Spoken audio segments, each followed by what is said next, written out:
Hi folks, this is Dr. Rob Cywes. I'm the Carb Addiction Doc, and today we're going to feature part 2 of our exercise series. The first one dropped a while ago, which was a review of a paper that you'll see in a few minutes. However, this is a talk I gave at the Hard to Kill Summit in Omaha, Nebraska a while ago, and it's a variation of that talk.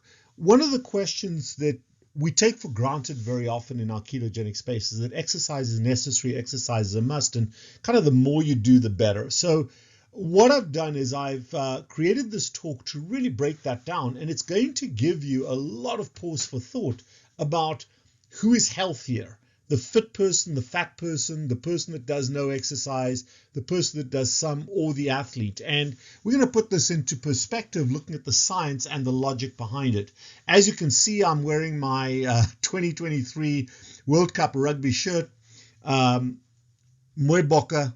The Springboks won the tournament, and it's just one of the most fabulous sports out there. Just as an anecdote, I will tell you that the two athletes that I admire the most in terms of comprehensive health are rugby players, by far number one, and number two is actually ice hockey players. In my experience, those are the fittest, nicest, generally best group of people, and I'm obviously heavily biased in that. Okay, so we're going to look at the unhealthy or the fat, the fit, who has the healthier heart, who's the healthier person. A large part of this is also discussed in the ketogenic textbook edited by Tim Noakes, one of the fathers of sports science medicine.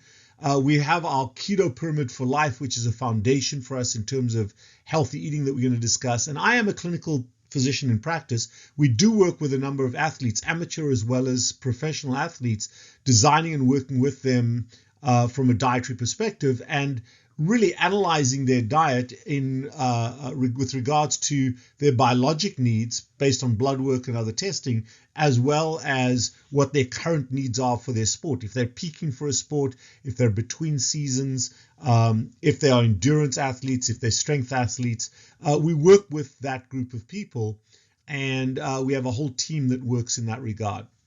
So let's go ahead. And the paper that we're talking about is a paper that was recently, last year, 2022, released by Coleman and a group associated with them based here in the US. And they reported this in the British Journal of Sports. Dose-response association of aerobic and muscle strengthening physical activity with mortality. A national cohort study of 416,420 US adults. So they took this group of people and they asked them in a questionnaire how many did zero exercise versus on a weekly basis how much aerobic endurance work they did versus how much strength training they did. And they categorized them into different groups and then looked at all-cause mortality, the number of people that died over a period of time. And what they reported was two things. Number one, that there was an incremental increased benefit of not dying. So an increased benefit of staying alive that increased incrementally if you exercised from zero, so those that were bumps on a log had the highest mortality, to 3 hours, 180 minutes per week. But in fact, what they found that even if you exercised beyond 180 minutes, 3 hours per week, which is about 20 to 30 minutes per day, or divided in two sessions of an hour, hour and a half each. Beyond that, when you exercised more than that, there was no mortality risk reduction. So the benefit wasn't there beyond about 3 hours a week.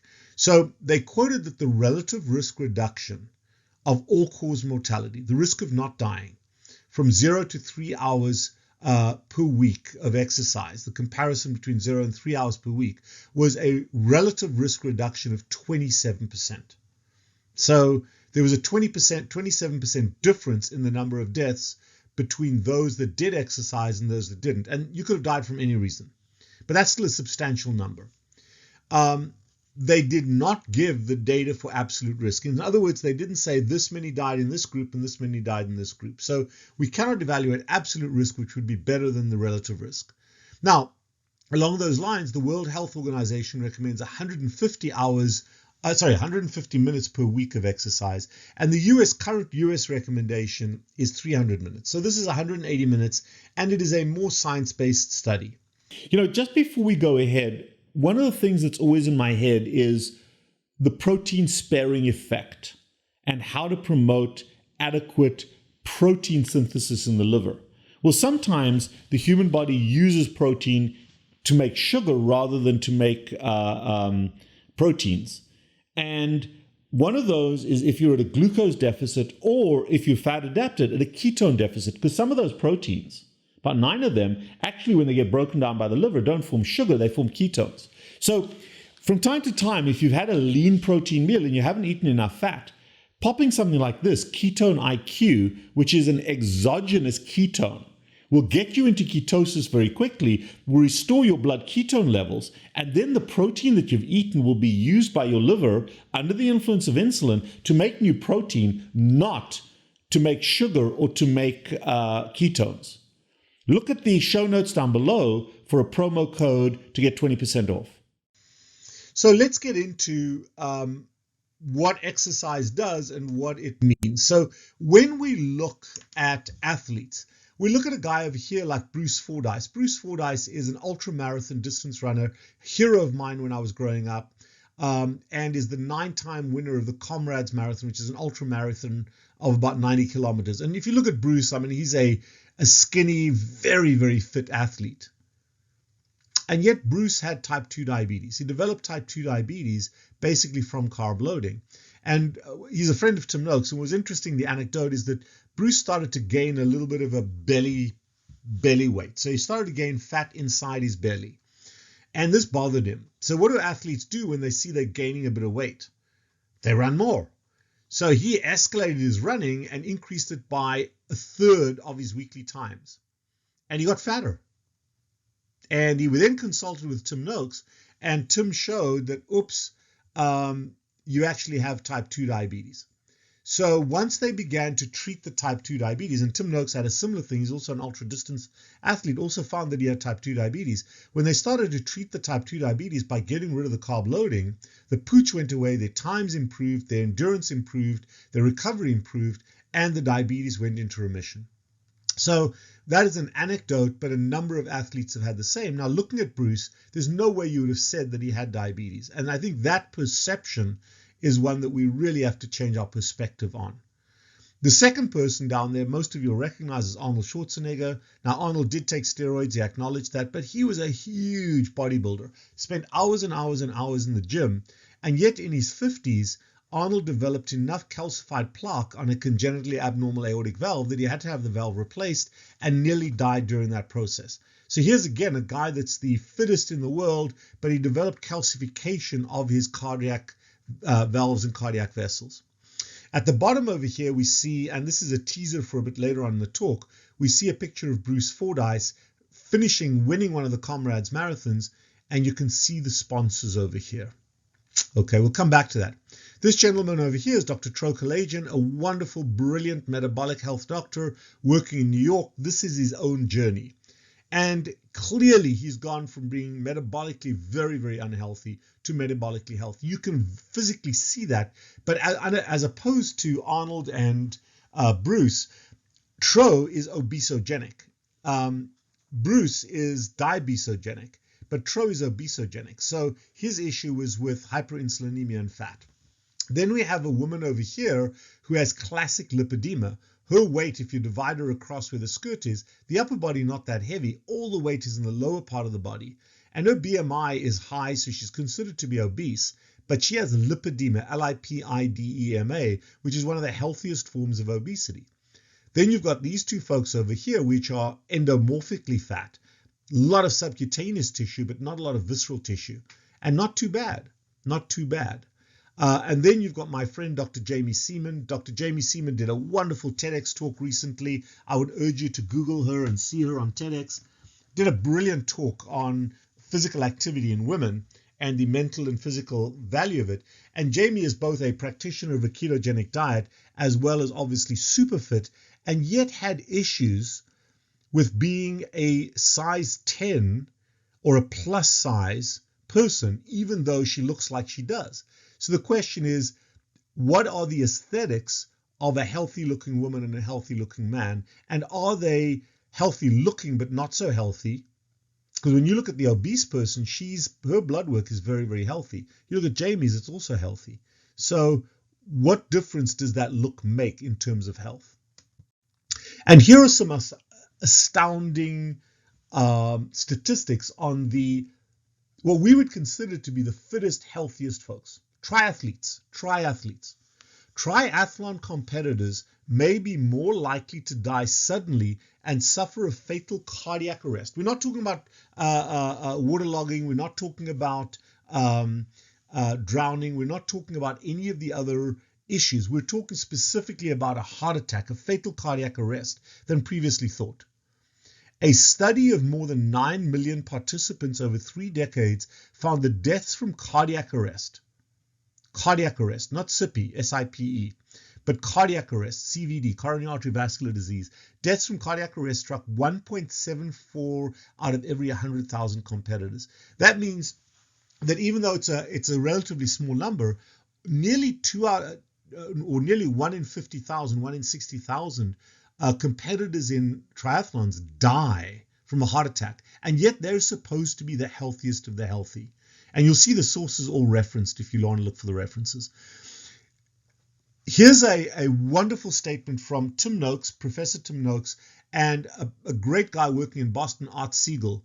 And they, just this past couple of years, 2019, this is not that long ago, published a paper that begged, they both work in sports science, that begged for the screening of subclinical coronary atherosclerosis with coronary artery calcium scores, CAC scores, as a prudent guide to appropriately dosed aspirin used to mitigate the increasing frequency of sports-related sudden cardiac death due to plaque rupture. So Dr. Noakes and Dr. Siegel both understood that there was a significantly higher than expected rate of heart attacks and death by heart attack and stroke in athletes while they were at their fittest, while they were training, because of unrecognized coronary atherosclerosis, plaque in their blood vessels. And the only way to tell that was to do a test that most doctors are reluctant to do in anybody, but definitely reluctant to do in athletes, because athletes are so fit and healthy looking. How can they have heart disease? Well, in our practice, we do CAC scores as a routine screening, and we find a ton of disease in the fittest people. And that's what these guys, so the first call to action here is get a darn CAC score done if you're an athlete. Physical activity doesn't protect you from that coronary artery calcium score. Secondly, if you do have a positive CAC score and you want to train, you want to be that athlete, take appropriately dosed aspirin. They didn't say statin. They said aspirin, thromboxane A2 inhibitor, a little baby aspirin a day. And we talk a lot about that on this channel. Here's a paper from Siegel and Noakes specifically making that recommendation. So a very interesting connection. Now, let's look a little bit at the history of athleticism and athletes. And this is an incredible book by a woman by the name of Ph.D. or Catherine Switzer. And she wrote this book called Marathon Woman. And you'll see this is her currently, the front picture. And at the back, you see the black and white picture of number 261, which was her running the Boston Marathon, being grabbed by 2 men. Now, what the devil's going on here? And you've got somebody looking back there. So what's going on over here? Well, here's the cool story. And really what this story outlines is that the focus on exercise and health is very, very recent in human history. Get rid of myself there. Before 1972, women were barred from the most prestigious marathon outside of the Olympics, the Boston Marathon. That rule did not keep women from running, though. In 1966, a woman by the name of Roberta Gibb hid behind a bush at the start of the Boston Marathon, sneaked onto the field and finished the race in an unofficial time of 3 hours, 21 minutes and 25 seconds. She was the first woman known to complete the Boston course. And it's interesting, when Gibb was interviewed, she'd been inspired to run by the return of her race entry. This is 1966, in my lifetime. By the return of a race entry with a note saying that women were not physically capable of running a marathon. So within my lifetime, the consensus was that women were not capable of running a marathon.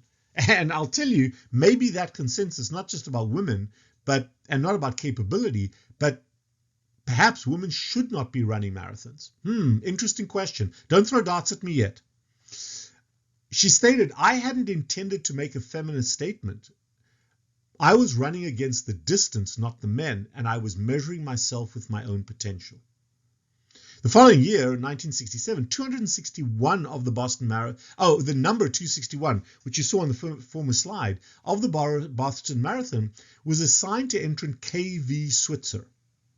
And in lieu of her pre-race medical examination, everyone needs a medical exam, Cywes' coach took a health certificate to race officials and picked up the number. So a guy picked up her number. 2 miles into the race, the officials realized, oops, Cywes is a woman and was 20 years old at the time, running for Syracuse. And the race directors, Will Cloney and Jock Semple, which are the two guys you see in that photograph, that black and white photograph on the previous slide, try to grab Cywes and remove her from the race, or at least remove her number. But her Syracuse teammates fended them off with body blocks, and Cywes eventually finished the race in 4 hours and 20 minutes. Roberta Gibb, interestingly, ran the same race, and this time she was forced off the course just before the finish line, where her time would have been around 3 hours and 27 minutes, which is pretty darn good. At the time, the inclusion of, now this is a separate statement, at the time, this is 1972, so not that long ago, 40 years ago, at the time, the inclusion of women was very much an experiment that they were forced to do, said Will Cloney, the race director. And yet today, 2023, 12,171 women participated in a race field of 28,600 participants. So what happened in 1972? In 1972, the addition to the Boston Marathon of Women coincided with a group of women's rights initiatives that was started in Congress in 1972, about a month before the marathon, where Congress passed the Equal Rights Amendment, Title IX. Title IX, giving women equal right to sport. And Title IX forced the Boston Marathon to allow women to participate. And now nearly half the field is female. What's very, very interesting, though, is that even today, in 2023, we're almost into 2024. If any of you are women out there listening to this or watching this, the Equal Rights Amendment, a proposed amendment to the Constitution that would guarantee equal rights for all Americans regardless of sex, has still not been ratified. That is why women can be paid less. That is why women can still be discriminated against, as disgusting and despicable as that is. Because in 2024, Congress and the Senate have yet failed to pass the Equal Rights Amendment Act. We are supposedly a first world country. And without being too political, that is despicable. So let's look at the narrative. So where we saw that women were too fragile to run the Boston Marathon until 72, when it was forced by Congress, and still the perception by a lot of the folks at that time were that women shouldn't be running it. So let's look at where the narrative comes from, that exercise is important. Exercise, everybody now thinks that exercise is very important, and we have a study by Coleman et al. That says, yes, there's an absolute risk reduction. So we know that exercise is somewhat important. But where did the narrative change? And does fitness save you from death? And death, in this case, by Coca-Cola, or does Coke kill fit people? Interesting, Bruce Fordyce. So in 2022, last year, a lawsuit in California alleged that Coca-Cola used false advertising to sell unhealthy drinks. Coca-Cola, the world's largest sugar-sweetened beverage maker, knowingly diverted the unhealthy effects of sugary drinks through misinformation and false advertising. And in fact, the Coke narrative as of the 1970s, where people accused Coke, the sugar in Coke, of causing obesity and causing diabetes, Coke diverted the narrative by saying, no. In fact, you need the sugar in Coke to be able to be physically active. And actually, Coke is there as a supplement for athletes Coke and Gatorade are there as a supplement for athletes who need the energy, the sugar energy, to run and to play their sport. And Coke invested billions with a B of dollars from the 1970s in what's called the Move More campaign. And the Move More campaign says that you need to drink sugary beverages. Think Gatorade, the narrative around Gatorade. You need the sugar in Gatorade to be able to optimally perform exercise, and that Americans are fat and unhealthy and have heart disease and have diabetes, not because they drink Coke, but because they don't exercise. And that is starting in the 1970s, early in the 70s, where the narrative about sport really began to take off. And Coke promoted every sporting event. You saw it behind Bruce Fordyce in South Africa. You see it on this slide. Every sporting event, helping families get fit. They sell the narrative of fitness. The Olympics, bike riding, all the narrative is about sport to burn off the sugar. Can you imagine if the tobacco company said you could smoke 3 Marlboro and just go for a run and you can breathe out the nicotine? Well, that's basically what the Coca-Cola and the American Beverage Association still wants us to believe today. Because even as recently as last year, the scientific consensus that is promoted by the American Beverage Association is that the consumption of sugar-sweetened beverages is not linked to obesity, type 2 diabetes, and cardiovascular disease, that those diseases are caused by a lack of exercise. That the ABA and Coke secretly funded and publicly promoted intentionally biased research promoting exercise over the reduction of sugary drinks consumption. And this is alleged to be false and misleading advertising campaigns. Keep this page open. But think about this, that just since 2016, from 2009 to 2016, in the space of 6-7 years, Coca-Cola itself, not just the ABA, but Coke itself, spent $135 million funding research and health programs to promote exercise over the reduction of sugar-sweetened beverage. So there is industry narrative. Just like the smoking industry told us that fat was bad for us, smoking was fine. Now Coke is telling us sugar and sugar-sweetened beverage is fine. It's the fact that we don't exercise. What about that 2-year-old drinking a Coke? But let's look at exercise, because the narrative also extended to saying that carb loading is the healthiest thing for an athlete. An athlete needs to load themselves with sugar so that they've got energy for their race, for their endurance, for their athletic endeavor. And the effects of carb loading and high carb diets in athletes with genetically low insulin production capacity is examined in these papers. And look at the results. Athletes greater than 35 years have a 10-fold increased risk, 10 times higher, risk of exercise-related cardiac arrest, mostly due to coronary artery disease. Cardiovascular disease is the leading cause of mortality amongst people with diabetes, and over 50% of diabetics will die from a cardiovascular event, but also a heart attack, a stroke, as well as peripheral vascular disease. A significantly higher rate of coronary artery calcification, plaque, exists in long-term marathon runners, ultramarathon and extreme runners, Bruce Fordyce, because of carb loading, than in folks who are still exercising but are sub-marathon runners. So when you look at that Coleman study, it said exercise up to 3 hours a week is great, but after that there's no benefit. And I would argue, according to this study by Laxo, is that in fact, the long-term marathon, ultramarathon, and extreme runners, the long-term endurance guys, when they're carb loading, have a worse cardiovascular profile than people exercising 3 hours a day. Marathon and ultramarathons also had above average coronary artery calcium scores as compared to a national database. That includes the bumps on a log and the diabetics. That's not a good visual for people doing marathons and ultramarathons. And that's why Tim Noakes and Art Siegel were so concerned about getting these marathon athletes tested, because a paradox of sport is that in addition to the undisputed health benefits shown by Coleman of physical activity up to 3 hours, vigorous long-standing exertion may transiently increase the risk of acute cardiac events. In general, the risk of a sudden cardiac death doubles during physical activity and is 2 to 3 folds higher in athletes compared to non-athletes. Wow, not what we wanted to hear, not what we expected to hear. So is Coke right? Well, let's look at the hazard ratio just regarding BMI. And what's interesting is that if you look over here at a BMI of around 25, as you go up on BMI of 25 is borderline overweight.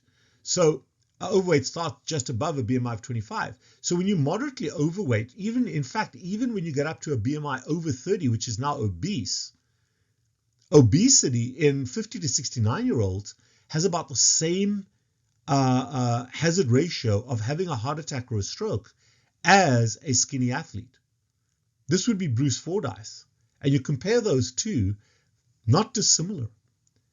So skinny doesn't always confer a benefit. And when we look at the fit-fat ratio, you can see that there's no real difference between the skinny athlete and the overweight blob on a bench. Very, very interesting. That's not what we expect. That's not what the narrative is, that the skinnier you are, the healthier you are.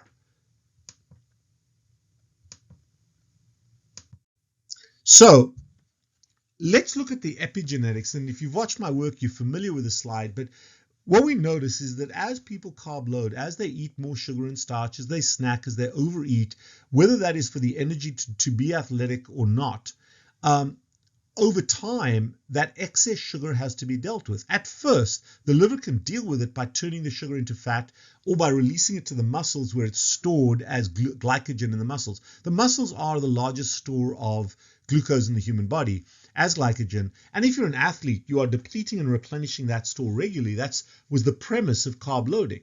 However, over time, here's the problem. Over time, when you're running high blood sugars, your cells get flooded with too much sugar, and they then start phosphorylating or blocking the insulin receptor, so you develop something called insulin resistance. And now we've got two types of athletes. We've got one group of athletes, typically your power builders, that kind of things, people like myself who are obesogenic.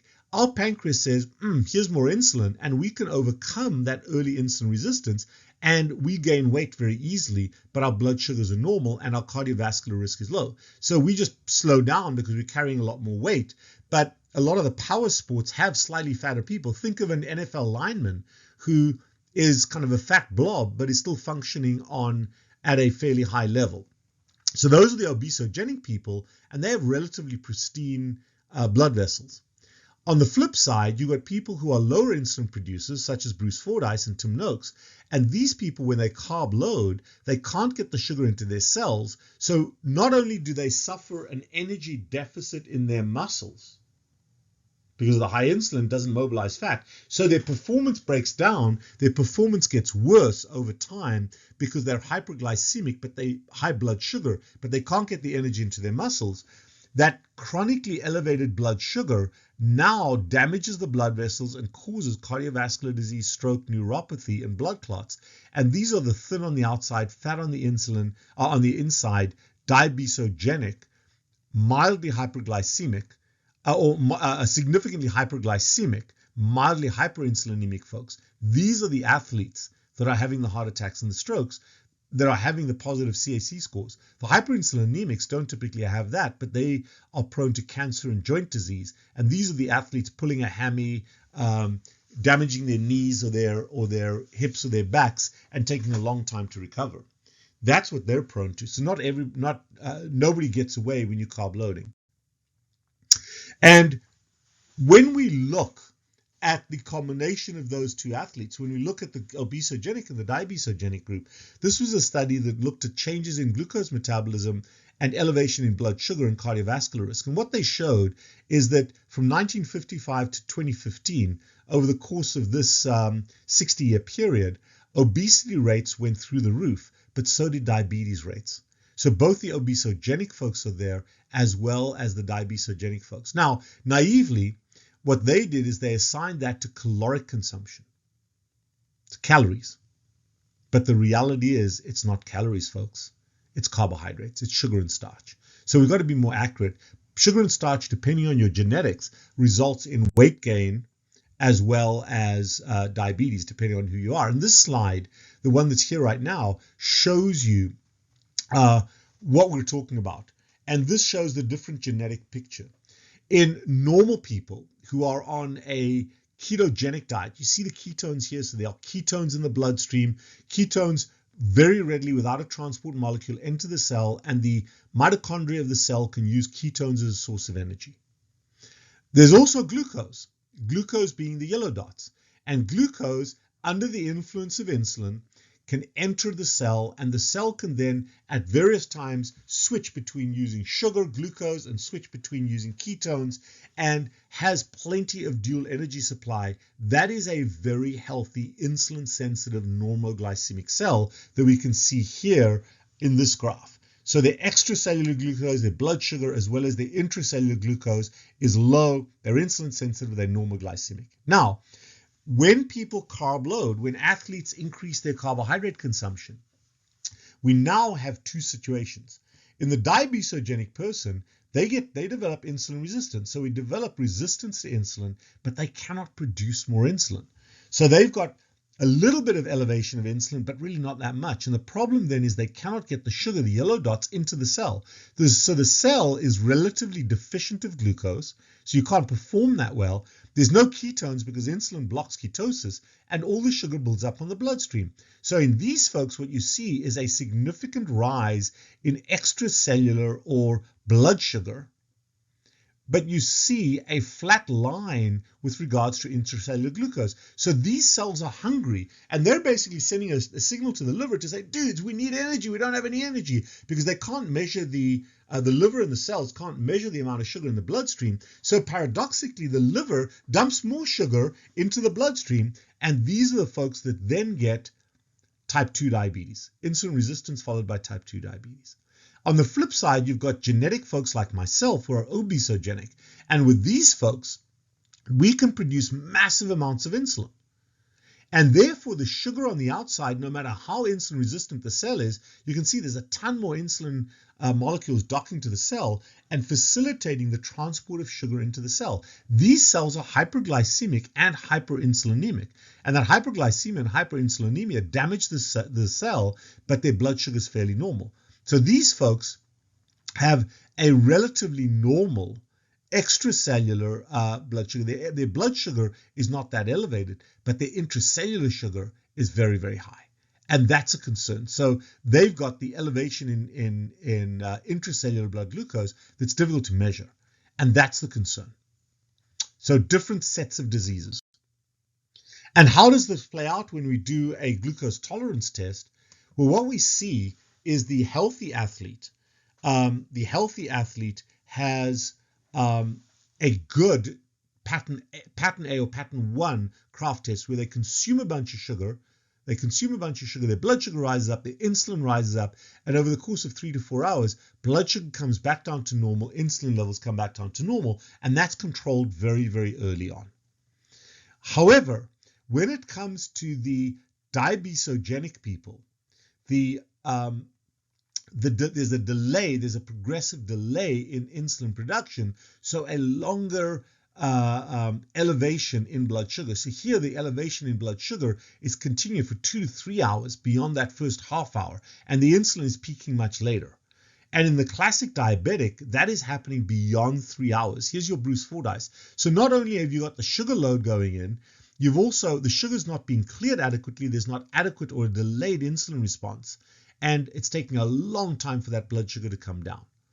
On the flip side, you've got the obesogenic people like myself, who while they're insulin resistant, the sugar goes up, but within 1 hour, a massive rise in insulin happens, and we're able to clear our blood sugar very effectively. In fact, the paradox is 4 hours later, not only have we cleared the sugar that was originally in our bloodstream, we have had paradoxical hypoglycemia. So our blood sugars have actually dropped low because of the excessive secretion of insulin.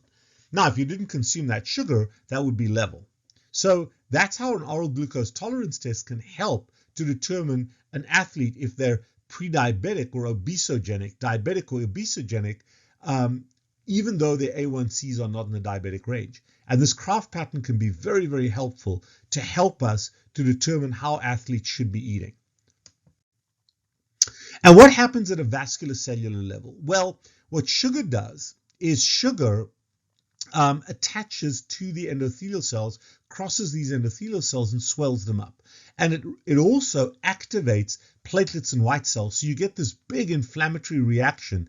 And the last phase of the inflammatory reaction is to lay down lipid, to lay down fat, to try to seal the damage. And it's this plaque that can then rupture. And when it ruptures, it releases a clot or it blocks the blood vessel. So this is the inflammatory pathway. This, folks, is what diabetes does. And this is a complex slide. You can pause the video, you can look at it, but this is exactly what happens in diabetes. And I have reproduced this exact picture in the liver within 3 hours of infusing sugar. So this is a pro-inflammatory cascade. And what happens is that hyperglycemia causes inflammation in cells that line the blood vessels. The inflammation also weakens the collagen skeleton of the blood vessels. So you've got not only damage to the endothelial cells, to the cells that line the blood vessels, but also to the underlying structure of the blood vessel that you see over here in the blood vessel wall. And that inflammation triggers the clotting cascade, and the final step of the clotting cascade is the deposition of cholesterol and LDL. And we see that in this blood work. This slide comes courtesy of my friend Ivor Cummins. You should follow him, the Fat Emperor, great set of videos out there. And this is how the diabetic athlete or the pre-diabetic hyperglycemic insulin-resistant athlete slowly develops plaque from that glucose loading, from carb loading. And eventually during a race, that plaque ruptures and they have that heart attack and they die. This is the progression of the disease. That's why we do the CAC score, because the CAC score is going to show us, you see these white lines over here? That is calcification, that is calcium in the plaque. It's done with a simple CT scan, and we see how this progresses. And you can measure this white layer, this layer of calcium in the vessel, but you can see how sick the vessel is before you even measure that calcium. And if you're an athlete, you've got this inflammation, but you don't know it, you look good, and your doctors know that. So if we look at a CAC score over 100, look at your heart attack rate.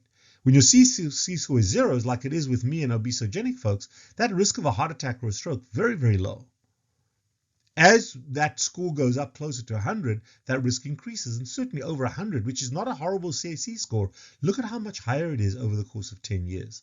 And that's what athletes don't know unless you look.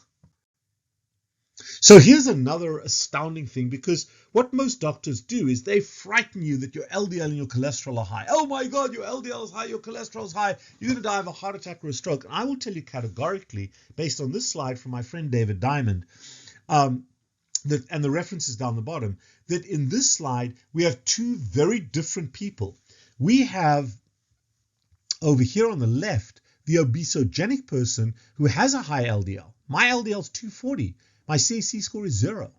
And then you've got your thin diabetic athlete who also has a high LDL and a high cholesterol, but their CAC score is through the roof because they've got hyperglycemia.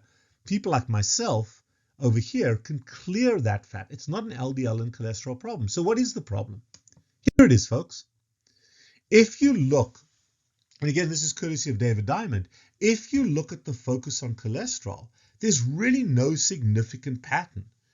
So abnormal glucose tolerance test, insulin resistance, lipid levels, none of those correlate on the bad cholesterol side with cardiovascular risk. What does correlate?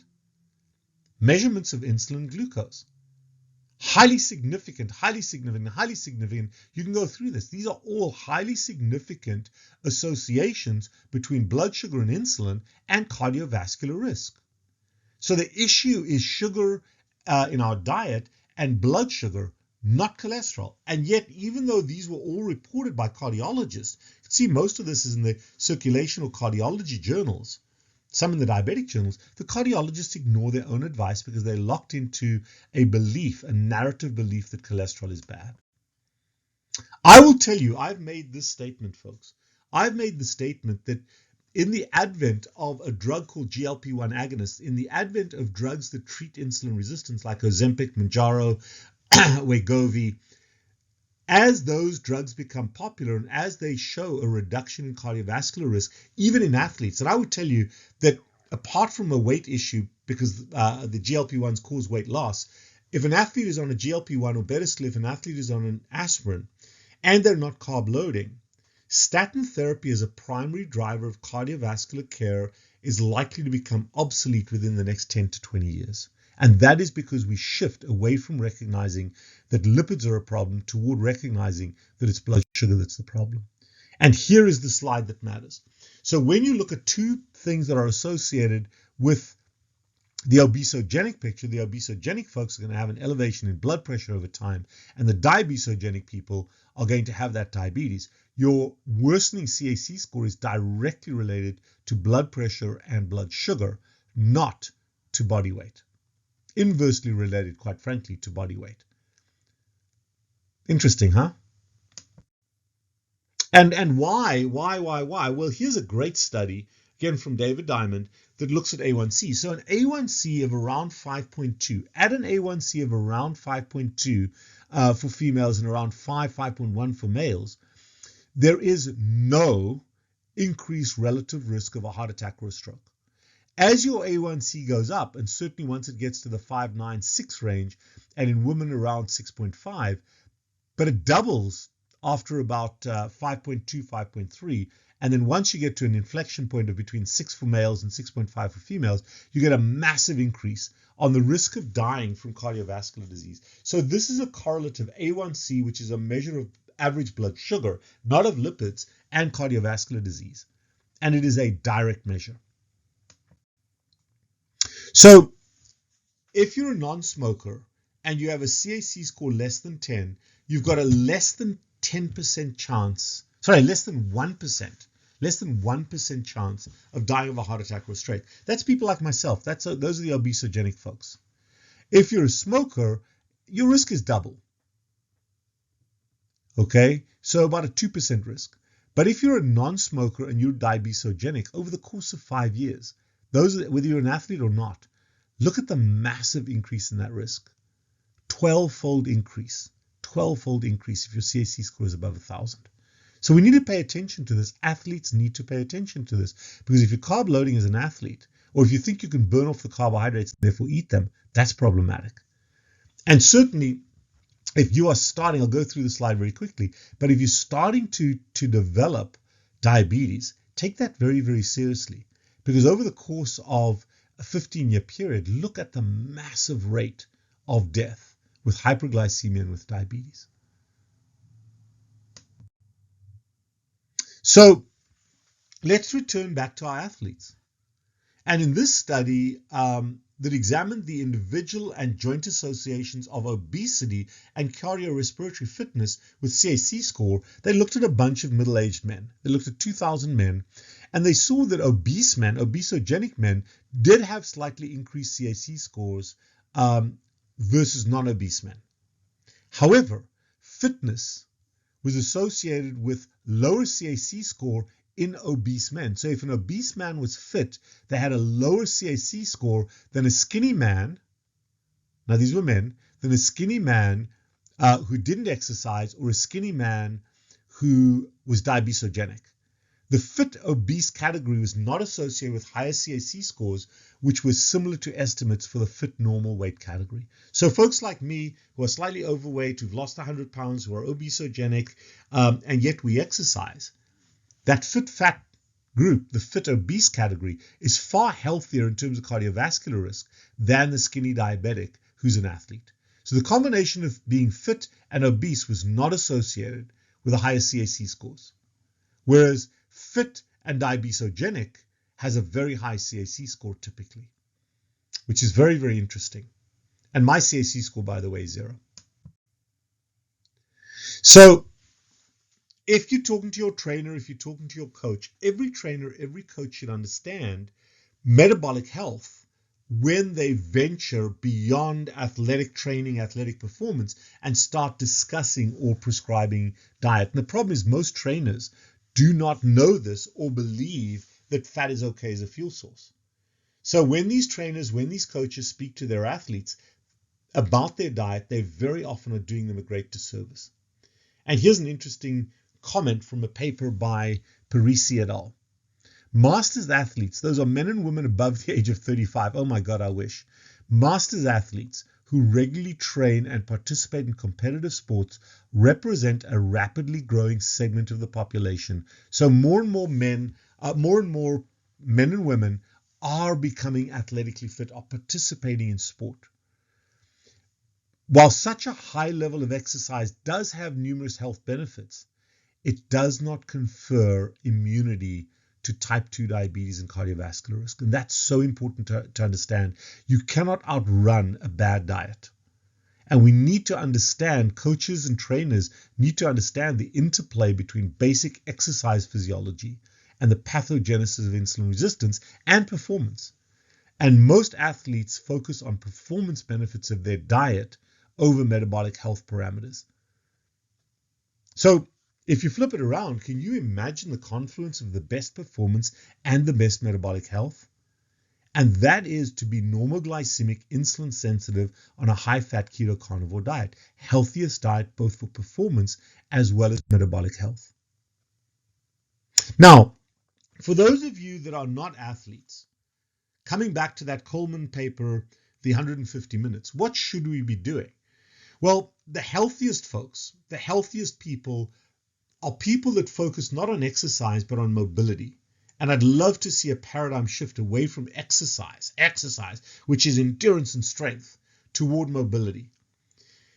And mobility incorporates the 4 fundamental aspects of physical activity. Strength, which is HIIT or weight training. Strength training, which is red muscle fibers. Endurance, ball sports, running, swimming, cycling, hiking, walking, white muscle fibers. So you got your slow twitch, heavy lifting, and your fast twitch, heavy, rapid moving muscle fibers. So strength and endurance, yes. But as we get older, increasingly working on flexibility, cold yoga, stretching, where you're working with your ligaments, your tendons, your bones, which are as important as your muscles.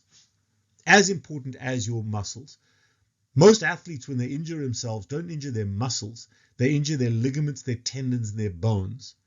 And flexibility and a low ligamentous interstitial inflammatory risk is the best for that.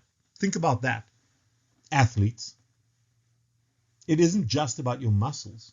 It's about your ligaments, your tendons, and your bones. And if you're not taking care of those with an anti-inflammatory diet, that can be very problematic.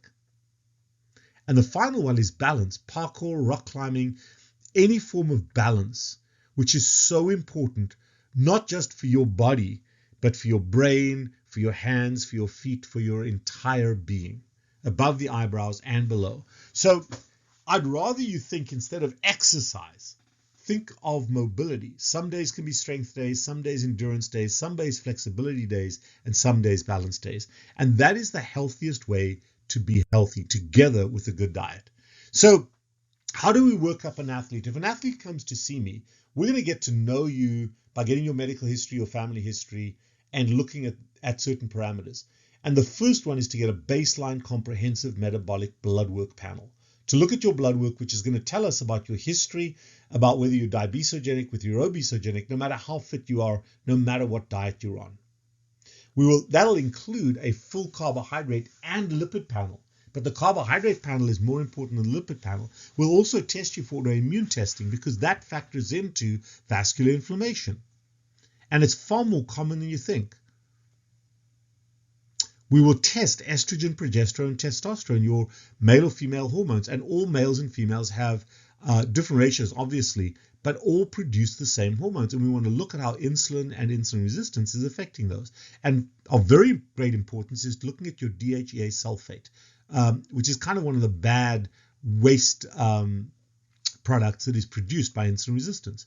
We will measure and help you to control your blood pressure and your heart rhythm, and we will look and treat for arrhythmias, because not only is plaque disease a problem, but arrhythmias, electrical problems of the heart, are as much a problem in diabetics and to a certain extent obesogenics, hypertension and rhythm.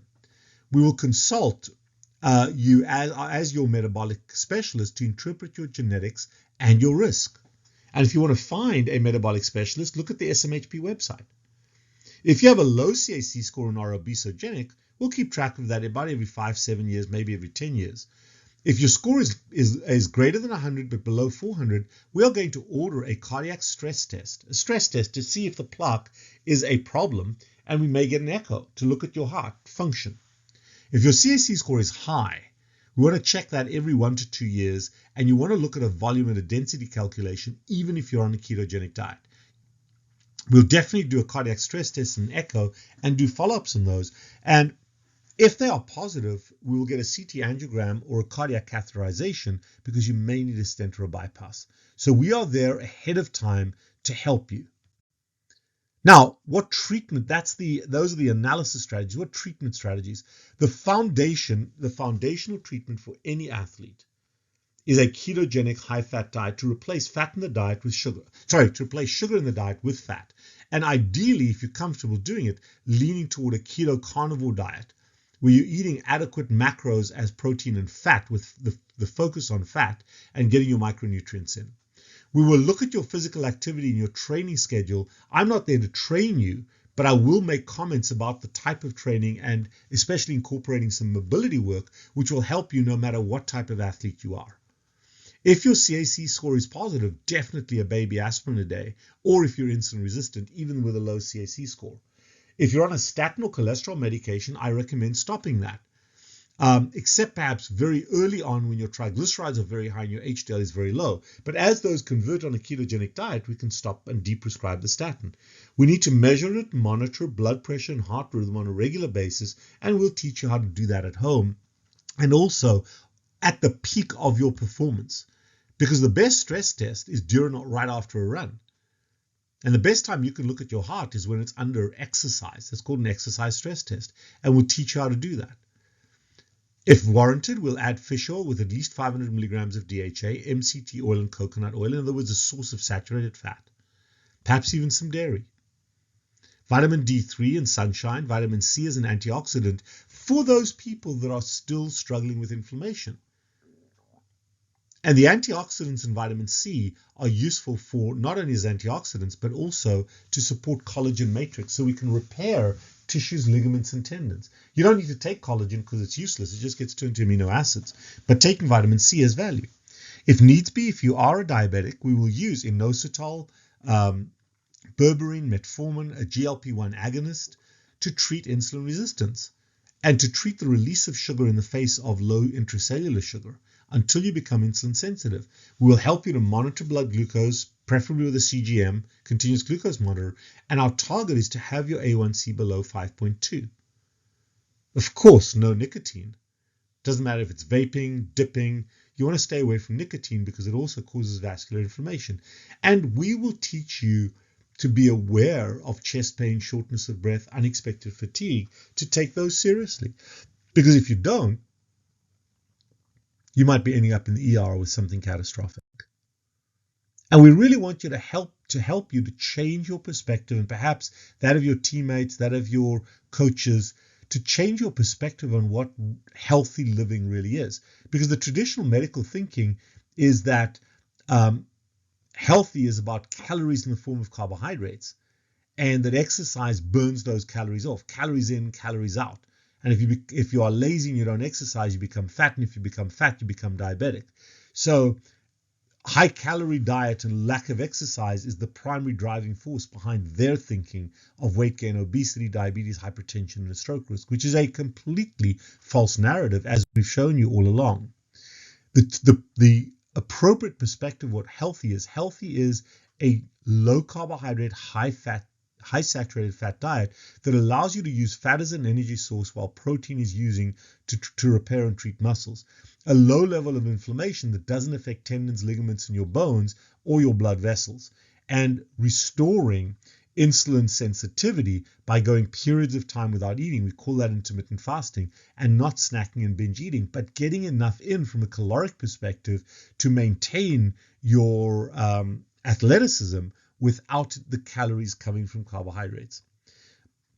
regulating your physical activity routine to work best for your muscles, your red muscle fibers, your white muscle fibers, your ligaments, your tendons, your flexibility, your strength, and your balance, to restore insulin sensitivity and reduce your risk of cardiovascular disease so you can perform optimally and not die while doing so.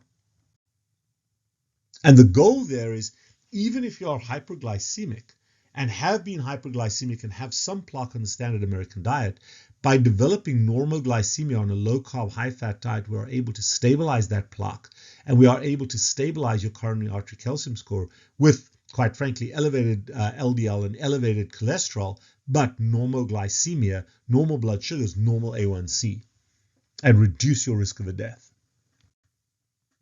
See, being fit is not the opposite of being fat.